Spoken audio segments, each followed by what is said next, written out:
guys, happy Tuesday.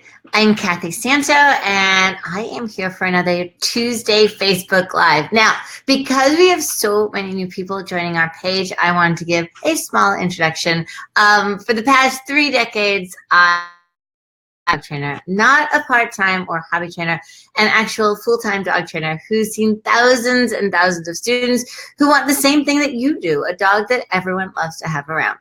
And the good news for you is I actually know how to get you and your dog where you want to be. And as if that wasn't enough, I'm also going to show you how to train your dog using super fun 3 to 5 minute games.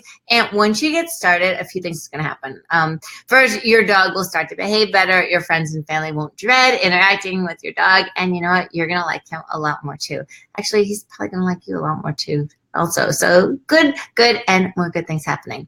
So what I want to talk about today is walking. Now, I run a dog school, as you already know, and that seems to be one of the biggest issues that my students have. It's walking their dog. And sometimes, not all the time, I peek out the window and I watch them come to class, and the dogs are literally dragging them and the owners are literally letting them. And that's because they're beginner students. They don't know any better. Now, some of my advanced students, those who shall not be named, may forget that their dog thinks that sometimes means always and let their dog pull a little here and there, and then it becomes a problem again. So that's what I want you to understand. When you're walking your dog, there's 2 ways to do it. There's either formal walking, which you would know is heel, and that means be by my side and follow me and stop when I stop and change pace and all those good things. And then there's, okay, go play, which is be a dog, sniff, potty, have fun, but don't pull my arm out and don't jump on me, and just basically obey the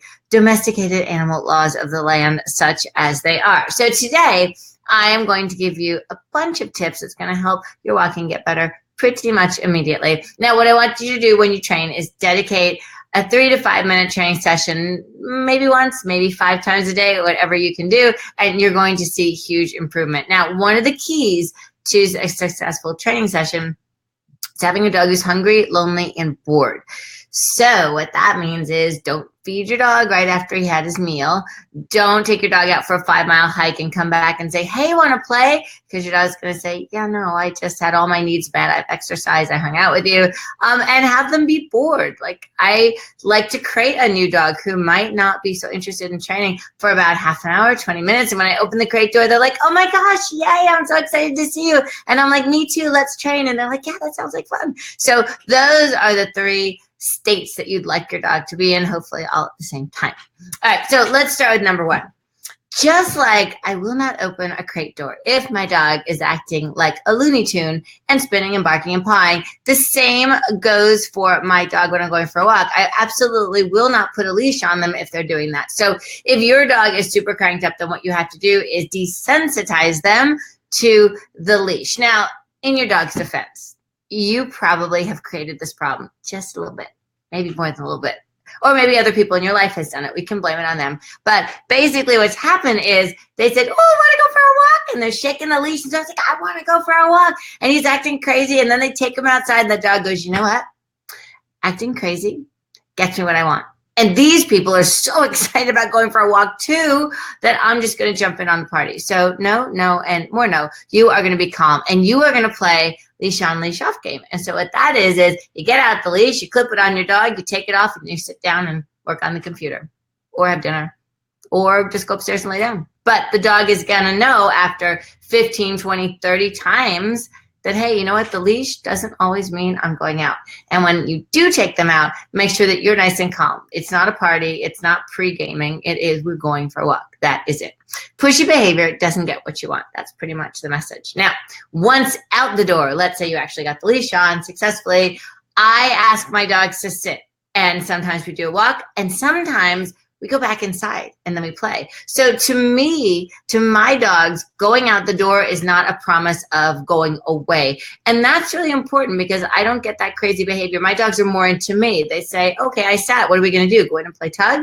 We're going to go for a walk. I want to make me and my wishes the biggest part of this. Now, another important thing about that pattern is my dogs are so used to breaking through a doorway on my command and then being asked to do something else. So let's say it's the holidays, hello, they're coming, and your dog sees an open door, goes outside of it, you say sit, and the dog says, oh, I know how to do this, and he sits. Other dogs who don't know that might run through the door, and then, God forbid, other things, bad things happen. So the going outside sit is a couple of things. It's important because the dog has self-control and is listening back to you. And it's also important because the dog is saying, okay, it may not be a predictor of a walk. I'm just going to pay attention and I'm going to listen to see what my next exciting adventure is. And it is an exciting adventure. I'm not saying sit and bringing them back in and sticking them in the crate. I'm doing something they want to do. So that's really important.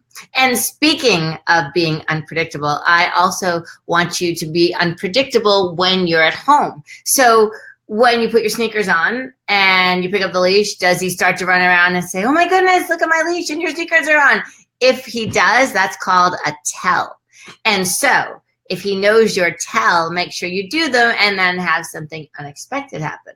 Like put on your sneakers and pick up a leash and then go sit at the computer and write a column. That'd be awesome. Or take off your sneakers and then lay on the couch so that the dog says, wow, I really can't tell what these things are going to be. I don't know the sequence. And so that will help control some of the super hyper animated behavior that your dog is currently exhibiting. Now, if you want your dog to have a good hard run and they're not off leash trained and you have no intention of taking the leash off until you've been trained how to do that and your dog has learned to come when he's called no matter what, then I want you to go on a long line. Unless your recall is airtight. That's my one little codicil. But it isn't airtight, because if it was airtight, you wouldn't be here. So I'm going to help you do that at some point. But right now, I want you to make sure a long line is on your dog. So when he runs around, you can still catch him. And you catch him by stepping on the end of the leash. A general rule of thumb, because people say, how long of a line should I use? Fast dog, slow owner, long line. Slow dog, fast owner, a shorter line. But to me, a good length is 20 feet. That's standard. If it's a faster dog or you want them to get more exercise, 30, 40, 50. But just be sure you know how to manage that. Next, so you're going on your walk and you brought your long line and you're on your little short leash, your 6-foot leash. When you're switching from the walking leash to the running leash, ask your dog to do something first. So he's earning his freedom and fun by doing something that you asked. And the whole nothing in life is free program. I'm sure you've heard that. It really is a foundational piece of the training. You do something for me and I'll do something for you. And then what you get is the dog who's looking at you and sitting and going, please, can I have it? Can I have it? Which is the relationship that I actually want you to have. So then let's go back to the actual walk. Number 6, which we've gone through 6 already. Can you believe it? When you're on your walk, I want you to train. So you're dedicating this time to being with your dog.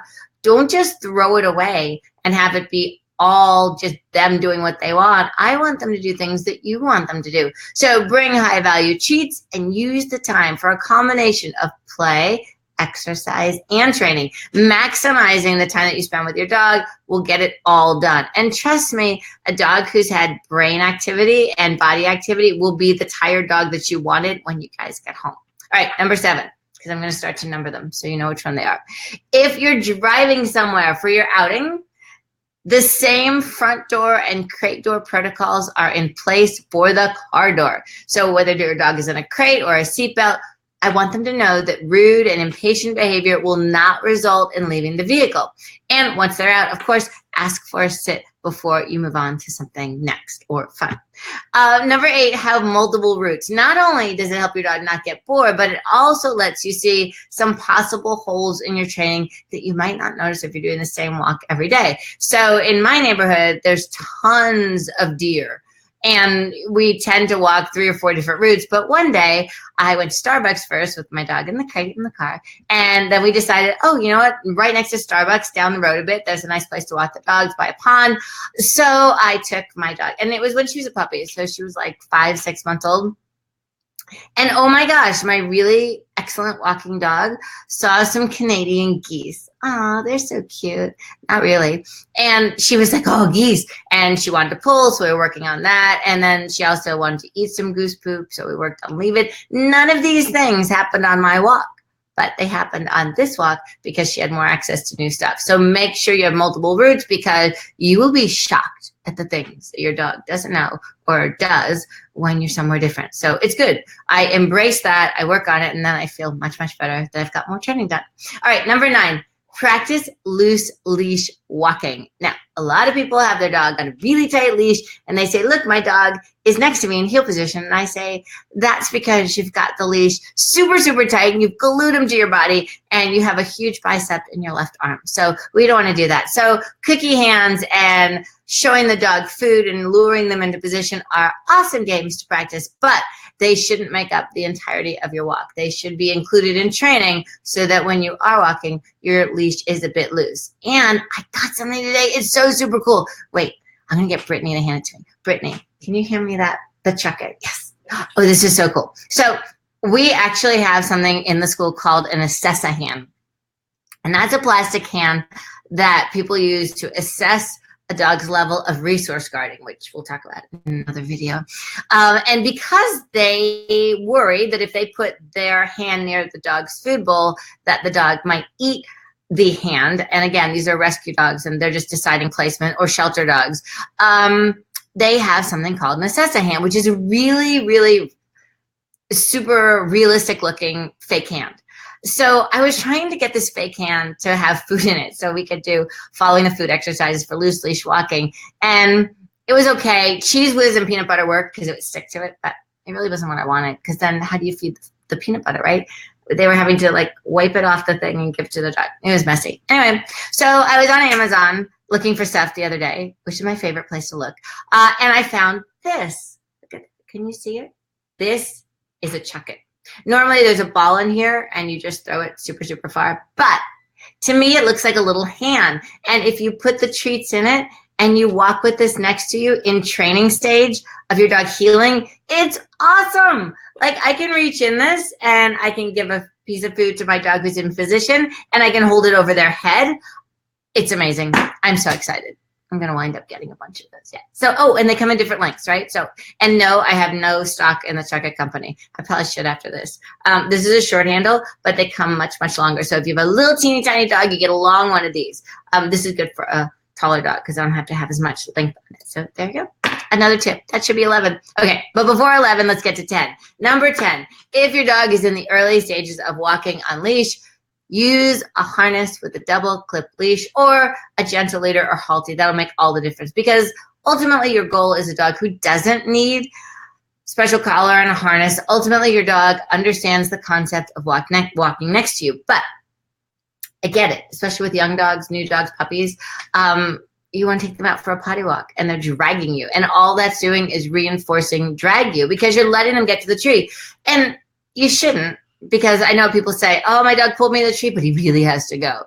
You know, unless he hasn't gone for a long, long time, he probably doesn't have to go that badly that you couldn't ask him for 5 feet of nice walking. So I get it. That's going to happen. Holidays are coming. Other people are going to walk your dog. So if you put them in a harness with a double clip leash, which means a leash with a clip at the front and a clip at the other end, and I clip the one clip to the harness in the front, there's a piece, and the other to the harness piece in the back. Now I have the leash in 2 places. My preference is really gentle leaders and halties. Those are my favorite, much more favorited by me than a harness. Because I think about a horse. Right? You have a horse. What would you put on a horse to walk him? Would you do a head harness? Or would you do a vest or a harness? Yeah, you would do a head halter for sure. So that's why I like it best, but some people are challenged with training. Oh, but that's a good idea. Next time, one time, I'm going to put it in the rotation that I teach you how to use a gentle leader because you're going to love it, especially for dogs who like to dive and grab things off the ground or maybe they're reactive. Gentle leader is awesome. All right, we'll put that on the list. All right, so now my next note to you, which is not one of my top 10 tricks. Oh, you had 11 with the little chuck it. Is don't start out doing all of these things at once. Pick 1 or 2 that are most important and build from there. Just like somebody who decides to go on a diet or an exercise program, they're like, I'm going to do every day. And I'm going to change all my diet. They take their refrigerator and they empty it. You know what happens a few days later? Yeah, they're back to Wegmans getting all the stuff that they missed that they dumped out because they need to do it gradually. Speaking of Wegmans, one just opened down the road. It's awesome. It's like the Disney World of food stores. Anyway, another important thing is to keep notes on what you're working on and how each session went to guide you to the next time. I am definitely doing a little one of these about record keeping because people are like, oh my God, she means journaling. You know, I can't even write notes to my kids. It's not like that at all. But the most important thing about record keeping, I'll leave you with this one note, is that eventually it guides you on what you want to do next. So sometimes you get there, you're ready to train, you're like, what should I do? If you kept a record of what you did last time, you could look at it and say, oh, this was good. This was good. Oh, that was tragic. I got to work on that again. So it really helps increase the efficiency and the speed of your training progress. I know this because I live this. I will show you my training record book and you'll be like, oh my God, that's really good. It really is good. Okay, so anyway, thank you for joining me. There is going to be a link to my blog in the comment section below where you can also get an awesome PDF of today's tips. What I would do with that, if I were you, I'd post it on my refrigerator. And I have people who say, I don't put things on my refrigerator. It's very nice refrigerator. Post it somewhere, maybe on the back door where people can see it. Use a command hook if you're worried about this taking the paint off of your walls. But the point of it is to remind you of what the rules are so you don't have to go back into the Word doc that I gave you and open it up on your computer and figure it out. Printables are awesome. They really, really help. So also, reminder to like the page. So you'll see next week's Facebook Live notification because I know you're going to want to be here and I want to see you here so we can get more stuff done because you know the holidays are approaching super fast.